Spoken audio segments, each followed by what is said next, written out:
Pakinggan po natin ang mga banat ni John Magno sa mga DDS. Dito mga kababayan, nagsalita na po si John Magno. Dito po sa pagkakaalala ko, sinabi niya na napaghahalata ang mga fake news at BOBO ang mga DDS. Ito po ay patungkol po sa issue ng flood control at pag-call out ng mga DDS sa mga Nepo babies. Pakinggan po natin. Kaya ayokong sumabay sa mga vloggers na nagko-call out ng mga anak ng corrupt officials kasi nagiging ad hominem na. Ano namang connect ng kapangitan ng anak ng corrupt na opisyal ng bayan sa pangungulimbat ng limpak-limpak na salapi ng kaban ng bayan? I mean, anong connect ng project na hindi tinapos ng pamilya nila sa katawan niya? Di ba wala namang connect? At saka malalaman mo yung ibang nagko-call out, mga vlogger na wala naman talagang alam, nakikisabay lang sa uso. Dapat kasi pag nagko-call out ka, kinukumpleto mo yung listahan, ang dami yung hindi kino-call out na anak ng mga politikong corrupt dito sa TikTok, dahil thirst trap ang pinagpo-post. Pero yung tatay, nako, stealer. Kaya ayoko sumabay. Kasi ayoko din mabansagan na DDS. Diba? Kasi DDS, wala napaghalata ang bobo, napaghalata ang fake news ang alam. Huwag na kayong sumali. Dito kayo sa side na to.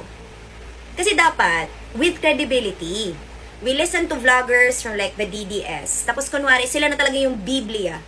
Diyos ko be, hindi nga matama-tama yung impormasyon sa love life ko. Hindi nga matama-tama ang impormasyon ukol sa buhay ko. Sa national issues pa kaya, na kailangan talaga yung integrity and truth? At saka pag kinall out lahat, di nyo pa nga sinama yung mga anak ng BIR. Huy! Kaya alam kong uso lang to. Diba? Kasi unless you do what the Indonesians are doing, that's what matters. When the country is actually worried because people are out on the streets where it matters. Or when you're calling out actually, has truth. Kasi wala problema sa calling out. Go right ahead. But it doesn't sting if it's not the truth. It doesn't really go anywhere if it doesn't achieve anything. Nakakapang-insulto ka lang, di okay. Tapos na, nakulimbat na yung pera ng bayan. Diba? Ang akin lang, nagsasabi lang ako. Of course, the calling out will happen. Pero ayoko sumabay sa uso. Diba? Because at the end of the day, nakikita ko naman na yung kino-call out nyo, may tumatama kayo, pero meron din nagkakamali. Lalo na talaga itong mga DDS na.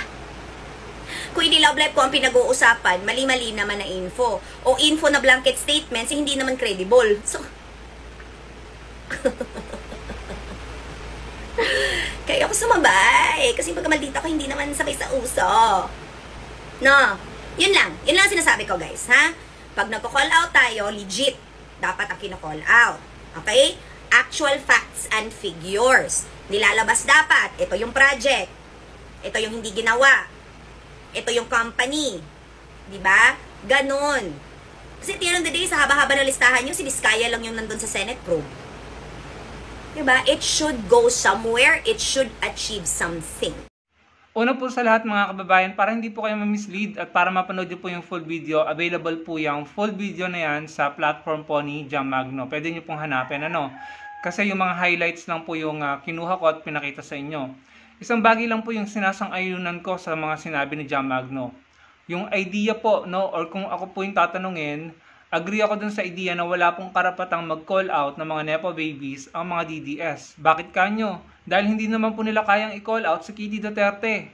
Pati yung anak ni Pulong na nag-debut or nag-pictorial ng kanyang debut sa Malacanang na ginamit pa yung presidential seal. Natandaan niyo yun? Para po sa akin, may point si John Magno. Mali-mali yung pag-call out ng mga DDS at in my opinion, double standard po sila.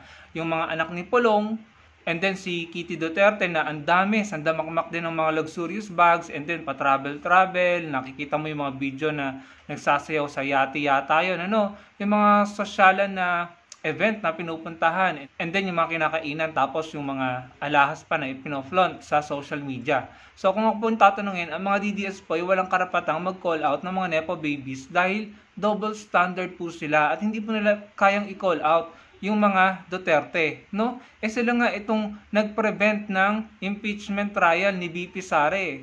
So wala po silang karapatang magsisigaw ng accountability transparency. In my opinion, wala po silang karapatan na mag-call out ng corruption dahil sila mismo umaayaw na makita ng taong bayan kung ano ang katotohanan patungkol sa mga articles of impeachment na inihain laban kay VP Sara. Sila po yung nag-prevent ng impeachment trial, hindi po ba? Tapos ngayon, mag-iiyakan sila, magsisigawan sila ng accountability and transparency.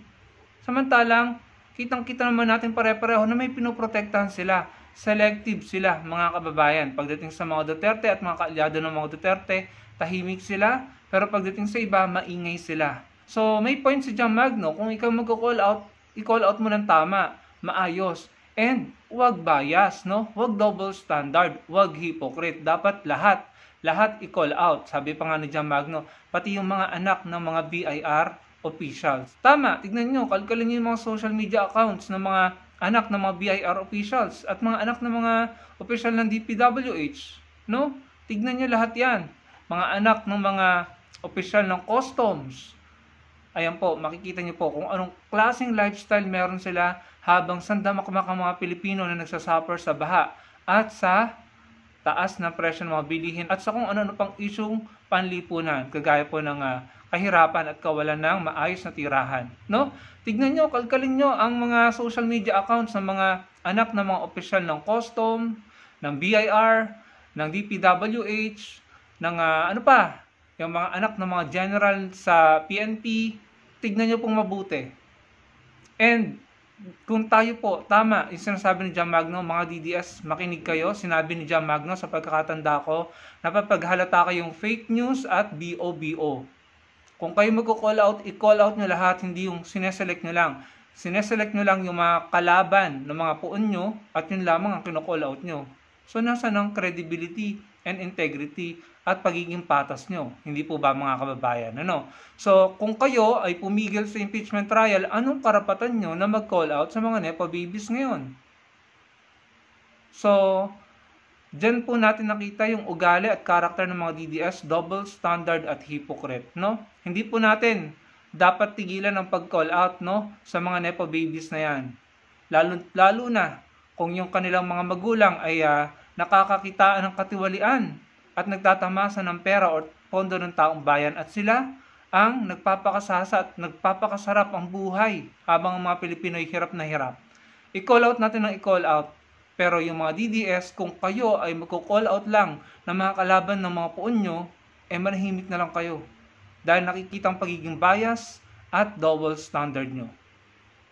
Salamat po sa panonood.